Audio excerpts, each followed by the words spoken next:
Here's the thing. And I tell people this all the time, because this is what my mom and my grandmother always said to me. You can't build your happiness on somebody else's misery. So you had someone in a parking lot whose father was selling her for $1 to provide sexual favors to people. Even if you did not know that person was underage, you should have still said no.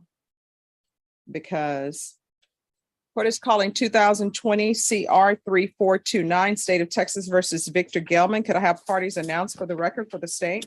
Stacy Harrington. For the defense? For Mr. Gelman. And are you Mr. Gelman? Yes. All right, Mr. Gelman, you entered a plea of no contest on August 30th and you applied for deferred adjudication. According to the plea bargain agreement, punishments be assessed at 6 years in the prison. There's a $2,000 fine.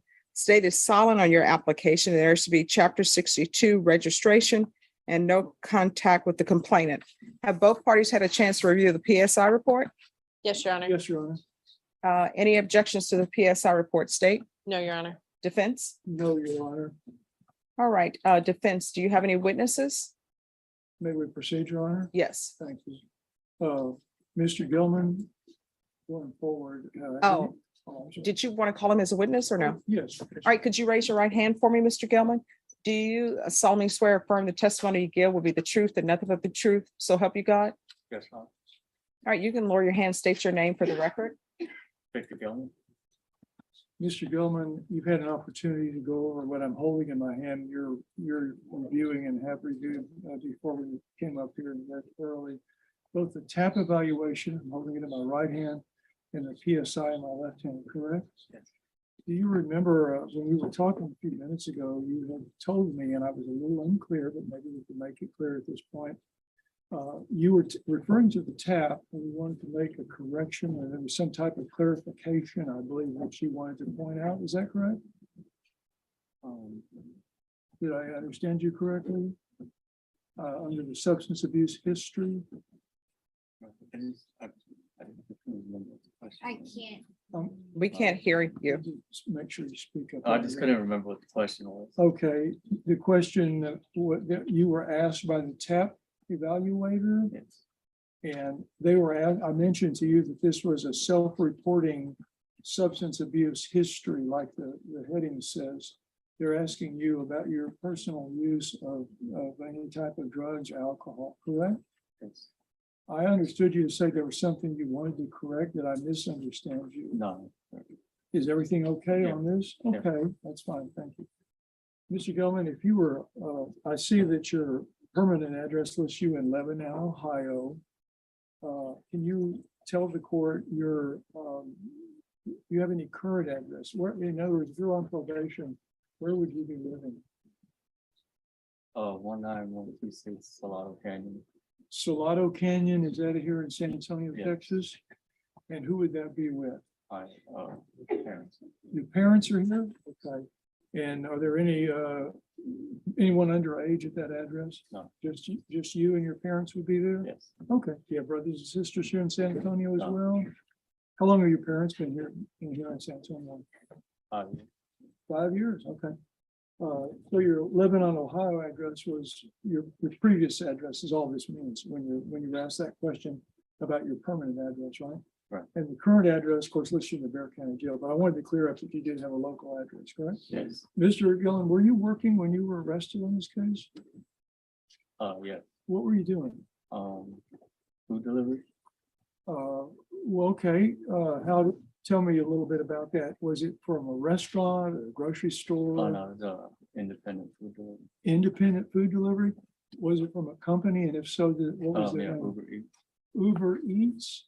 So did you drive a vehicle to make those deliveries? Your own vehicle? Or how did that work? My Okay, so people would order food, Uber Eats would pick it up and you would take it, so right? Was that a steady job? Yes. How many hours a week do you think you worked, just roughly? 50. 50 hours a week? Was it a pretty decent paying job? Yes. Okay. Now, you realize from reading the TAP evaluation and the PSI, that there's a number of things in here with regarding the issues in the case. You read all that, and you accept everything that's in there, correct? Yes. So, Mr. Gilman, it looks like we have a case in terms of priors that is a little bit puzzling, and I think it was at the time. Maybe you can help us understand it a little bit better. When we get to your criminal history, it talks about, it looks like one case that might have been a drug case for 160 days. Am I reading that correctly? Yes. Could you enlighten the court a little bit? Is that a misdemeanor or a felony case up in Ohio that you did 160 days on? It was actually Illinois. Illinois? Yes, and I believe it was a felony case. Okay, you believe it was a felony? It's talking about cannabis. That's why I was asking. So I'm a little confused, but it does list a manufacturing delivery. And the amount looks like it would have been more than a misdemeanor, but I wanted to ask for sure. So you got 24 months probation, 180 days in jail. Now, this is 10 years ago, right? Yes. Back in 2011.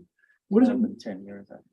Okay, so on the notation terminated, I assume that's probation terminated, August 2011. Does it help to refresh the memory by, does that make sense to you, that date in that charge? Yes. The only one that appears to be here out of state. Now, when it says terminated, it says 24 months probe, which is probation, starting in August 2009. And then the probation is terminated in 2011. Does that mean it was terminated successfully? Or does the 180 days jail mean that's how it ended, with a bad end of your probations? Can you tell the court about that? No, I ended the probation successfully. Okay, so the 160 days jail was maybe time you did before you got the court, or how does that?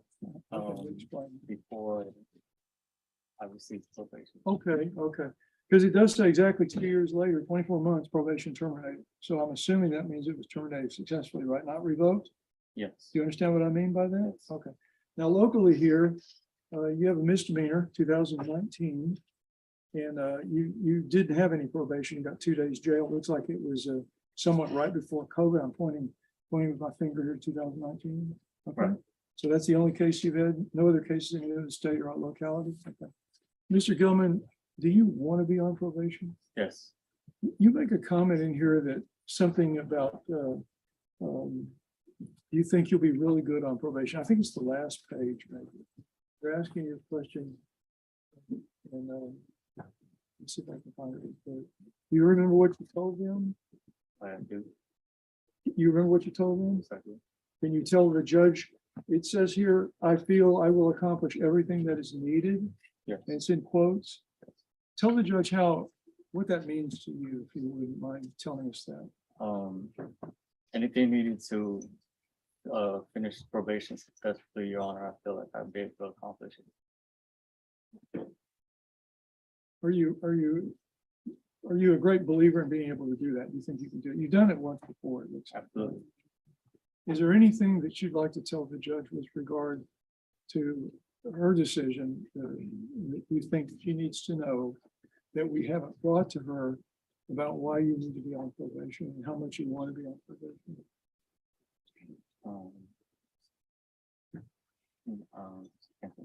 Okay, but sincerely, when I talk about those. All right, so here's the thing.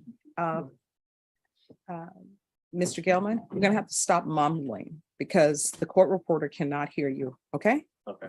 All right, defense. Sorry, Judge.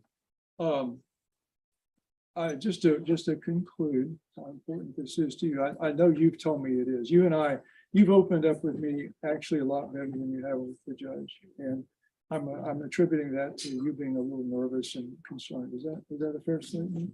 Yes. Is there anything else that the judge needs to know before she makes her final decision about why you need to be on probation? Anything from you?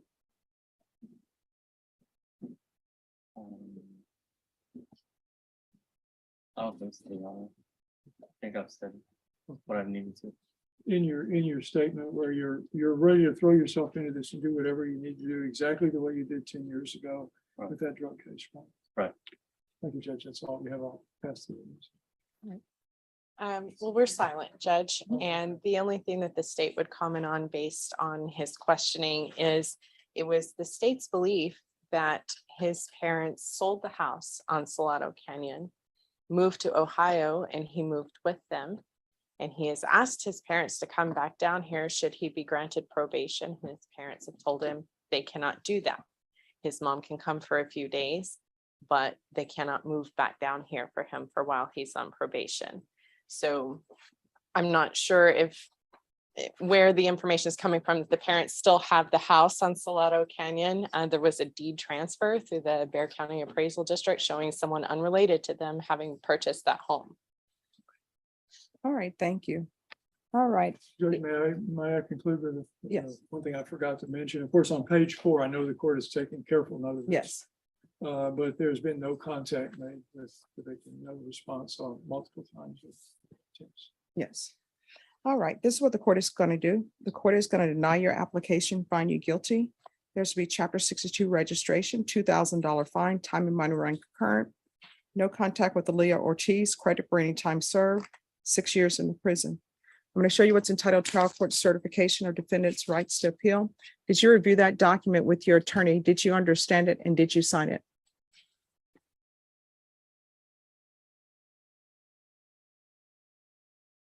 Yesterday, Don. All right, because this is a plea bargain agreement, because I followed your plea bargain agreement, and because you waive your right to appeal, you do not have the court's permission to appeal.